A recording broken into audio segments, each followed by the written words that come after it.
estamos, mga amigas, amigos? It's a Sunday today. Have a blessed Sunday sa atin lahat.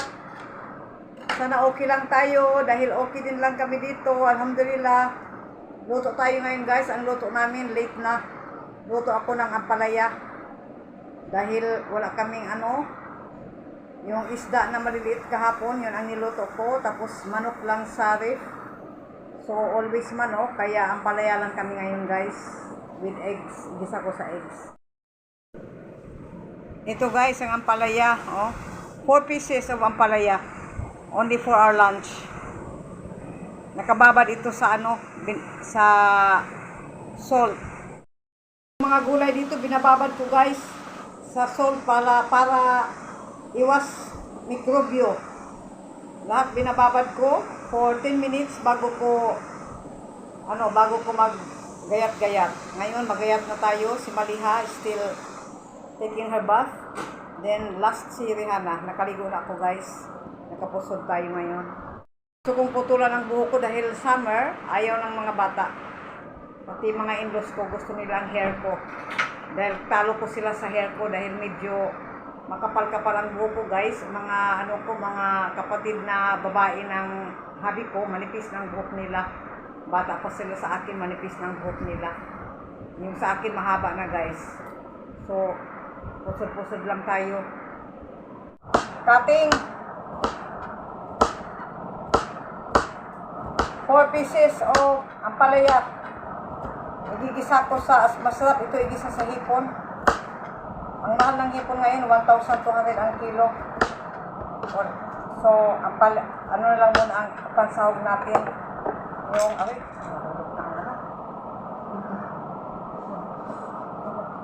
বেশি কথা কম না এলা কেমন হয় nahulog ang kutsilyo. যত করো না বেশি যত বাড়াই আহি Eggs ang sahog natin. Natawa si Maliha. Natawa si Maliha. No, nahulog ang kutsilyo, tumama sa pako, ayun nagdugo, grabing dugo. Natawa si Maliha. Ang buhok natin para ito tayong butterfly. Butterfly is lumilipad.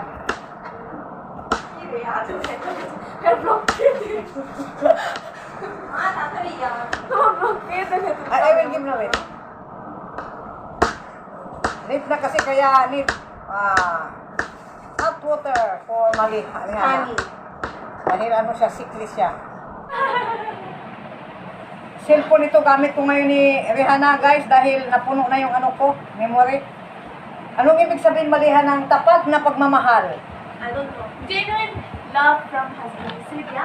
Genuine love from your husband. So, dapat mag-asawa ka na.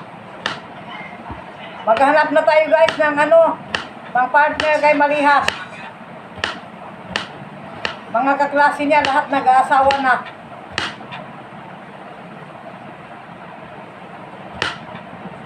Nung before 2 weeks, kaklase ni Maliha, ayan, nag-asawa na.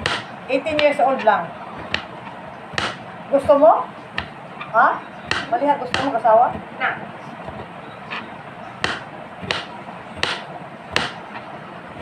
Sabi nila dito sa mga anak ko, mabuti na yung mag-asawa dahil responsibilidad na sila ng lalaki.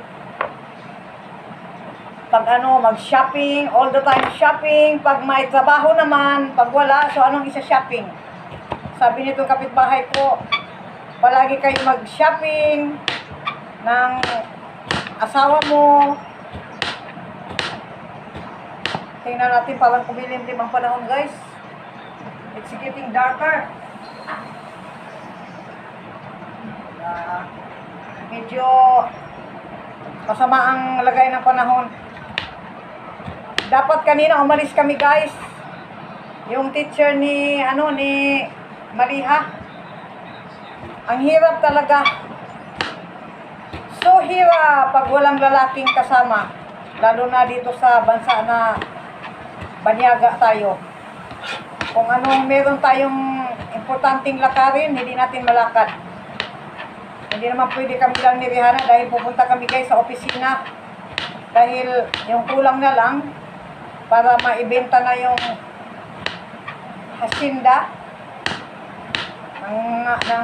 hasinda ng mga kamag-anakan ng asawa ko. Binili yun ng asawa ko, pinangalanan sa kanila. So, wala tayong magawa. Ibibenta na yung hasinda. So, ang kailangan na lang na ang mga dokumento ng dalaga, okay na.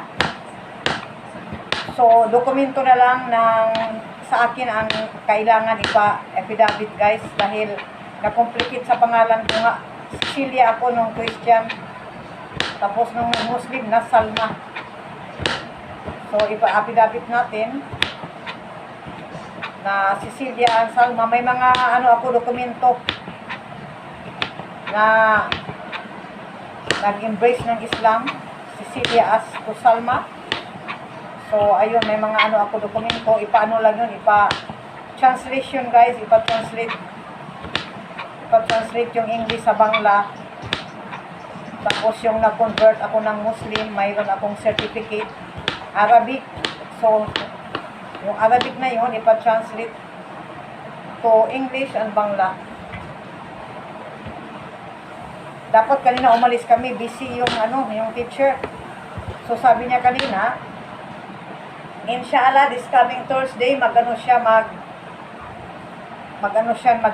sa school dahil vice principal siya.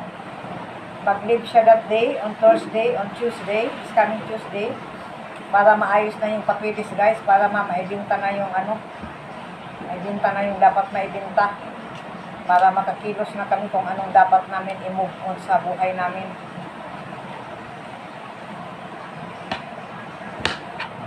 Si Maliha, ay nako, final ni Maliha. Final niya sa senior high, first year, senior high. Kanina, nag-uniform na siya, kawawa si bunso ko dahil di ba may siya, guys, mayroon siyang cyst sa ovary, si bunso ko, kaya masakit palagi ang dito niya, right side. Ayun, kanina, sumakit na naman, naka-uniform na siya, nag-head scarf na siya, ready na lang, waiting na lang for half an hour, nasunduin ang kaklase niya dahil 4 sila magkakaklase sama-sama going to college, sakay ng riska dalawahan. So hindi kaya talaga, naawa ko dahil naiyak si bunso sa sakit, grabing sakit. Kaya pag may pira na naman tayo, ipatingnan ko naman ulit sa gynae si Maliha dahil yun ang niya kanina, sumakit. So ayan, na-miss niya yung final exam niya, isang subject. 2 subject na ang na-miss niya. Last Thursday din, hindi siya nakapag-attend ng exam dahil masakit nga din yung niya, yung dito sa tiyan, dito.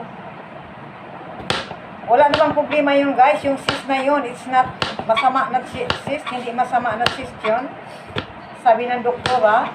Kaso minsan lumalaki, lumiliit, naawa ko kay bunso, kawawa. At an early age. Mayroon na siyang cyst sa ovary. Naawa ko. Tapos pa tayo nito, wala tayong hobby. Pag nagkasakit ang mga girls, parang ako talaga, alam nyo na, pag wala tayong dito tayo sa ibang bansa, buti lang kung nasa natin, sa sariling bansa, kapag nagkasakit ang mga anak natin dito, wala tayong masandigan.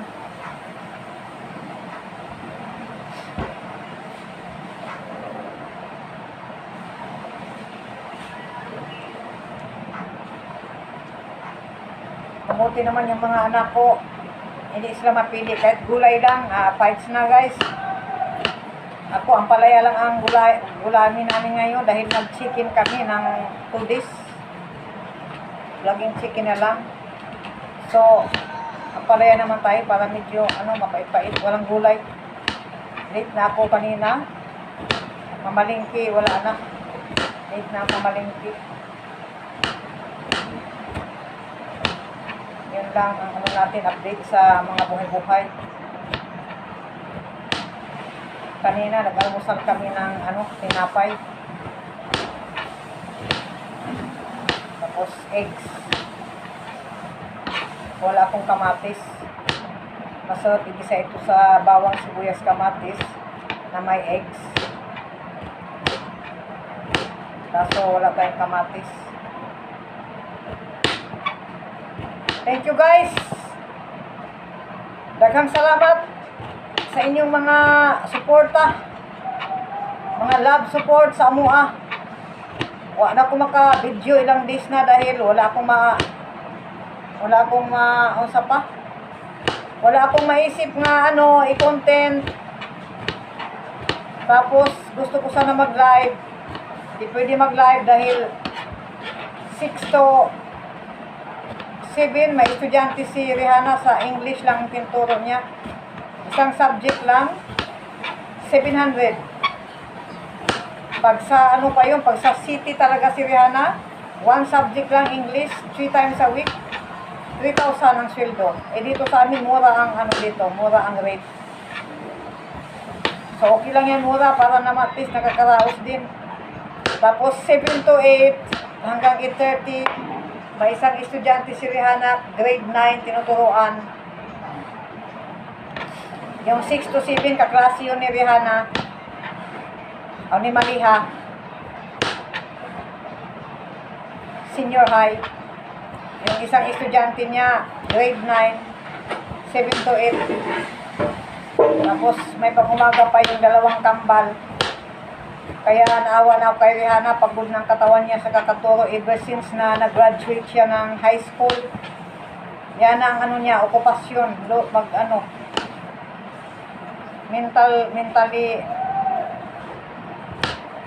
din siya. No choices.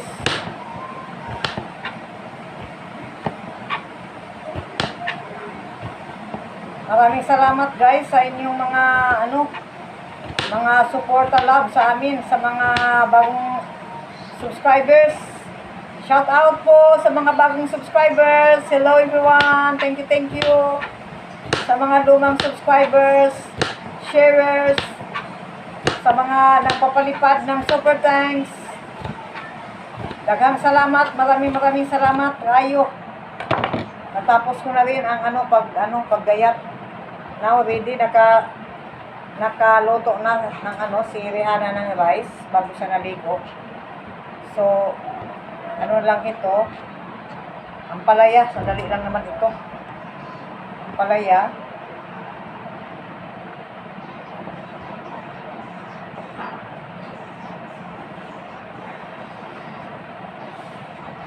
Hugasan mo natin itong sibuyas.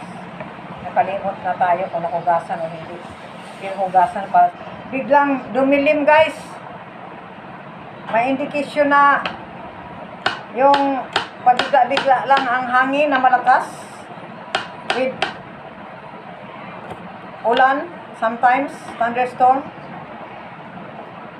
Kaya dalian ko ito pagluto dahil mawala ang kuryente. Maliha, lagyan mo ng tubig itong mo.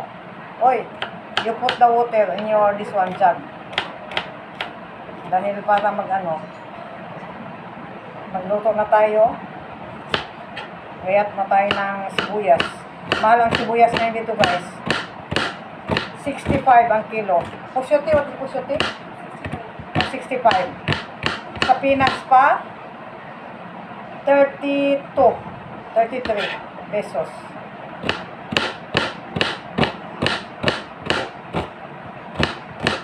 So, gayat-gayat lang.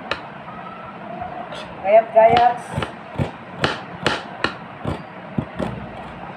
Oh, dumilim na. Darker. Kaya, madalian ko ito magluto para tayo abutan ng ng dilim. Ang liwanag ay dumilim. So, fast lang tayo. Magaya, ikot na itong side. Mamaya ng kaunti, andito na yung estudyante ni Rihanna. Maliha. Ang buhok natin guys, nakapusod. Okay guys, till then, ingat tayo hanggang sa muli nating pagkikita. Para tayo nitong Inom tayo ng tubig, guys. May bago akong ano, guys. Cup, apple. Apple ang ano niya. Tingnan nyo. Maganda siya. Apple on design.